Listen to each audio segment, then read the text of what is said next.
لما بنتكلم عن ميكانيكا الكم بندخل عالم مشوق ومعقد بيتناول حاجات على مستوى الذرات والجسيمات الأصغر من كده. ميكانيكا الكم هي نظرية فيزيائية بتوصف سلوك النظام على مستوى الطاقة والحركة الدقيقة.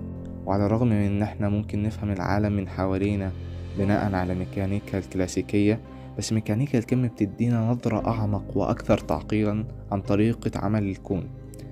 في القرن العشرين اتطورت ميكانيكا الكم كنتيجة للتحديات اللي واجهها العلماء في تفسير بعض التجارب الفيزيائية الغريبة اللي مش بتتفق مع مبادئ ميكانيكا الكلاسيكية. على سبيل المثال، لما بنشوف جسيمات صغيرة زي الإلكترونات والفوتونات بنشوف سلوك غريب مش ممكن نفسره بناء على المفاهيم التقليدية للحركة والطاقة.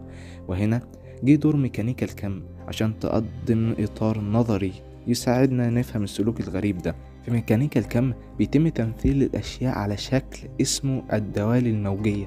الدوال الموجية بتوصف احتمالية وجود الجسيمات في مواقع محددة وحالات طاقة محددة، وفي هذا السياق الجسيمات ممكن تكون في حالة عدم تحديد بعض الأحيان. يعني موجة الاحتمالية بتوزع الجسيمات على نطاق معين بدل ما تكون في مكان واحد محدد.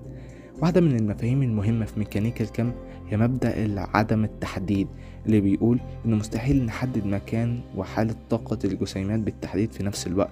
والمبدأ ده بيعني إن عملية القياس في العالم الكمومي بتأثر على النظام المراقب بشكل غير متوقع، فيمكن للجسيمات تتغير فجأة من حالة لحالة لما بنعمل قياس.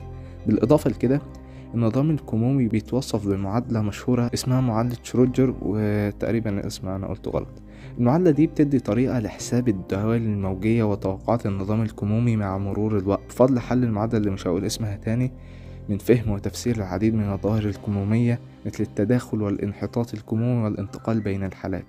إلى جانب ذلك، هناك مجموعة من المفاهيم الرئيسية في ميكانيكا الكم مثل مبدأ الانفصال اللي بيصف الارتباط الغامض بين الجسيمات المتداخلة حتى لو كانت بعيدة جدا عن بعضها البعض. أيضا مبدأ القياس اللي بيشير إلى تأثير عملية القياس على النظام الكمومي وتغيير حالته. علماء الفيزياء بيستخدموا ميكانيكا الكم في العديد من التطبيقات العملية مثل علوم المواد وتقنية النانو والحوسبة الكمومية. وتعد الحوسبة الكمومية واحدة من أبرز التطبيقات المبتكرة اللي هي بتسمح بمعالجة المعلومات بطرق مختلفة تماما عن الحوسبة التقليدية، وممكن برضو تحل بعض المشاكل بشكل أسرع وأكثر كفاءة على بعض الحالات. ميكانيكا الكم تعتبر مجالا مهما ومعقدا في الفيزياء الحديثة. يزال هناك الكثير من الأسئلة والألغاز التي تحتاج إلى حل، ومن خلال الأبحاث المستمرة والتطورات الجديدة نتوقع أن يزيد فهمنا وتطبيقاتنا لمبادئ ميكانيكا الكم مع مرور الوقت.